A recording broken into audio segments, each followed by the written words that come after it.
Salve, salve galera do quinto ano, tudo bem com vocês? Mais ou menos. Vamos lá para mais uma aula do capítulo 4, que vai falar sobre as religiões antigas. Mas antes, não se esqueça de se inscrever no meu canal aí e dar o seu like aí. Ok? Vamos lá então? Capítulo 4, religiões da antiguidade. É um tema que me fascina muito devido à minha formação teológica também, que foi a minha primeira formação. Quais são os objetivos dessa aula? Vamos ver agora. Quais são os objetivos? Conhecer o princípio de tolerância religiosa, identificar a história e as escritas sagradas de algumas religiões, conhecer o monoteísmo e entender a relação entre religião e política. Tudo bem. Isso mesmo. Vamos entender que religião tem sim a ver com política, ok? Só lembrando vocês que essa aula, esse capítulo vai ser dividido em duas partes. Eu vou gravar a primeira parte agora e a segunda parte depois, e vou estar disponibilizando para vocês. Por quê? Porque é um conteúdo muito denso, é um capítulo bem volumoso, então vai exigir bastante conteúdo, entendimento e interpretação. Ixi. E ainda por falar em interpretação, atente sempre para os verbos conhecer, identificar, conhecer e entender, ok? Tá. Vamos lá então para a nossa primeira aula e a nossa primeira religião a ser estudada? Vamos lá então, vamos ver agora o hinduísmo e o budismo, ok? Vamos ver aqui então. Primeiro o hinduísmo. O hinduísmo é uma religião da Índia. É claro. Certo? E ela é politeísta. O que é politeísta? Politeísmo é uma palavra que vem do grego, poli, vários, teísmo, Deus, né? Que crê em vários deuses. Então ela vai ser uma religião politeísta. Ah, agora eu entendi. Agora eu saquei. Agora todas as peças se encaixaram. Ela tem três divindades: o Brahma, né? O Vishnu, acho que é assim que pronuncia, e o Shiva. Então essas são as três divindades da doutrina hinduísta, tá? Ela é uma sociedade, ela é organizada, ela é dividida em castas, né? O que é castas? É o modo de organização da sociedade onde eles acreditam que existem indivíduos superiores e indivíduos inferiores. É mesmo? Então eles acreditam nessa organização que existe pessoas mais privilegiadas e pessoas menos privilegiadas. Até teve uma novela uma vez chamada Caminho das Índias que tratavam bem dessa questão, dessa organização social, desse clã, que era dividido em castas, que são seres superiores e seres inferiores, ok? E eles têm também um livro sagrado. Onde é que eles se basearam então para ter esses dogmas, essas doutrinas? Eles têm um livro chamado Vedas, ou Vedas, não sei como é que se pronuncia também, que é um conjunto de livros sagrados. É bom também. Do hinduísmo. Então eles são muito fortes na Índia, e são a maioria naquele país. Ah, bom. Uma outra doutrina também interessante é o budismo, né? Lá por volta do século 6 a.C., um jovem, um bem jovem mesmo, praticamente um adolescente, chamado Siddhartha Gautama, Ele era um príncipe e vivia cercado ao redor da sua família, E um dia ele sai dos portões do castelo, dos muros da sua residência e vai para a rua, E lá ele vê que tem pessoas pedindo esmola, tem pessoas passando dificuldades, passando fome, e ele começa a ver a vida com outro olhar. Então ele larga a mão da sua riqueza, abre mão da sua riqueza e vai se aventurar para tentar entender. Siddhartha Gautama é o nome dele, mais conhecido como Buda, ok? Ele criticava as castas. Olha que interessante, ele vai ser uma das primeiras religiões a não ter esse preconceito com relação a pessoas superiores ou inferiores, certo? Ele criticava as castas, defendia de que todos os seres humanos podiam alcançar a iluminação e afastar-se do sofrimento.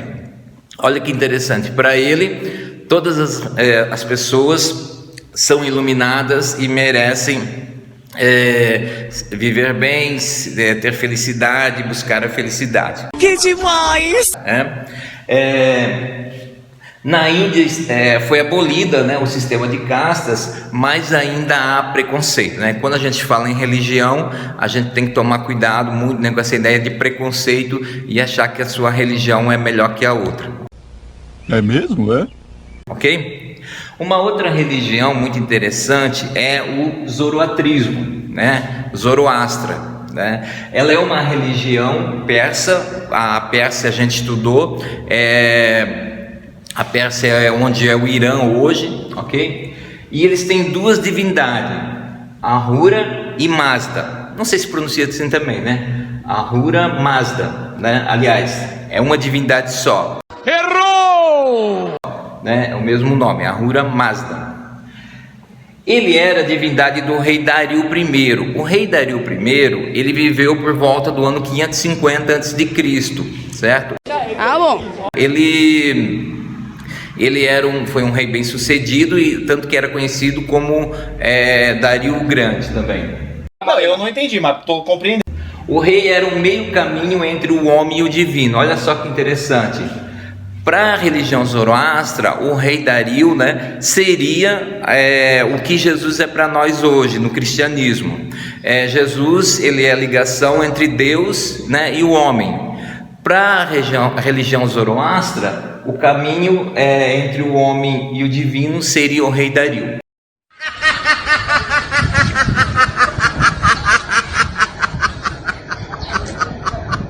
Certo? E eles têm uma escritura sagrada também, assim como nós temos a Bíblia, eles têm uma escritura sagrada chamada Avesta. O quê? Né? Acho que é assim que pronuncia também, não sei. Ué? De acordo com o zoroatrismo, o universo é o palco entre o bem e o mal. Então eles tinham essa ideia entre o bem e o mal. E aí eles vão ter essas duas divindades, né? A Spenta Mainil, acho que é assim que se pronuncia, que representa o bem. E vai ter a Arimã, né, que representa o mal. Então essas duas divindades aqui vão representar o bem e o mal. Tá. O zoroatrismo é uma pergunta muito interessante. Por quê? Vou explicar. O zoroatrismo, ele é monoteísta ou politeísta? Monoteísta, que acredita em um Deus só. Mono, né? Monoteísta, ista Deus, acredita em um Deus só. E o politeísta acredita, como eu falei anteriormente, em vários deuses. É mesmo? Tem gente que acredita que ela é politeísta, por quê? Porque esse Deus aqui seria o Deus Supremo, certo? Sim. E esses dois deuses aqui estariam em pé de igualdade. Então por isso ela seria monoteísta. Mas existe uma outra interpretação, que esse Deus do bem e do mal aqui, né, seriam os dois deuses supremos. Então ela seria politeísta. Mas tem uma outra corrente também que acredita que ela é dualista, né? O que é dualista? Dua vem de dois, então dualista, que teria essa interpretação também, ok? Bom, Mais ou menos. vamos ver agora a religião egípcia antiga. Então, ao contrário do zoroatrismo e do hinduísmo, a religião egípcia ela não tinha uma escritura sagrada, não tinha uma Bíblia assim como nós temos hoje, né? É mesmo? Então, professor, como é que os egípcios tinham contato com a religião? É verdade. Bem, se eles não tinham escritura sagrada, como é que eles conheciam a religião? Como é que eles tinham contato? Nas paredes internas das pirâmides, tá? E no interior dos sarcófagos. Então lá nas pirâmides, nas paredes, no interior dos sarcófagos, tinha as escritas religiosas, onde eles poderiam se basear, né?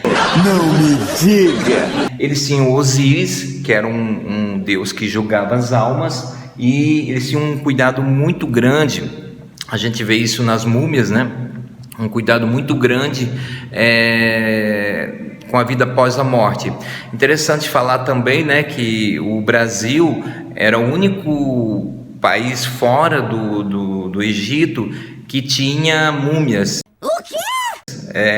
No caso, o Museu do Rio de Janeiro, que foi queimado, né, que foi destruído, infelizmente, em 2018, e não sabe o que deu com o destino dessas múmias. Quem trouxe as múmias para o Brasil foi o Dom Pedro II.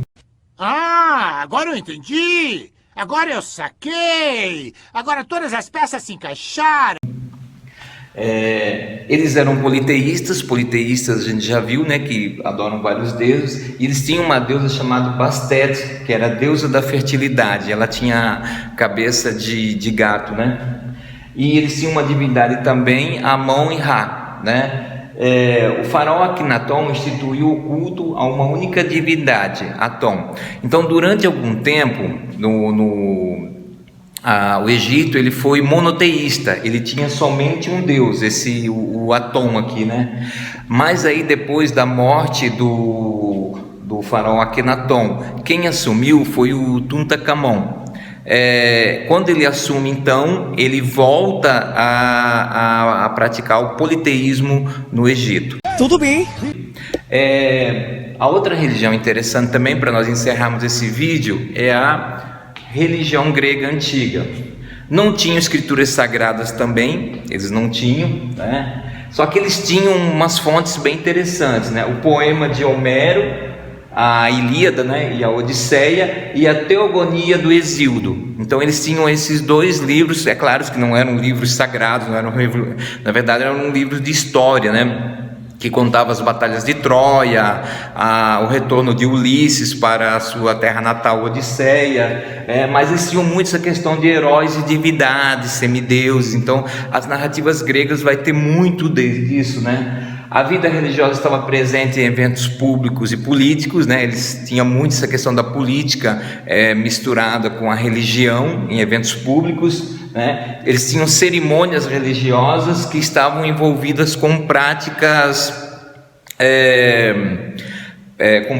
esportivas. No caso dos Jogos Olímpicos, né? Tinha muito dessa questão de religiosidade. Eles também eram politeístas, né? Inclusive o apóstolo Paulo, no capítulo 17, no livro de Atos, fica abismado lá com tantos deuses que eles tinham, né? Eram demais, eram muitos deuses, eles eram muito politeístas mesmo. Acho que eram das religiões mais politeístas da antiguidade. Ok? Na próxima aula, pessoal, eu vou falar sobre as 3 religiões monoteístas, ok? Eu deixei essa aula para o segundo episódio, porque a gente vai tratar do judaísmo, do cristianismo e do islamismo, Ah, bom. que são as 3 religiões que são consideradas monoteístas, ok? Até a próxima aula, vejo vocês aí até no próximo vídeo, um abraço.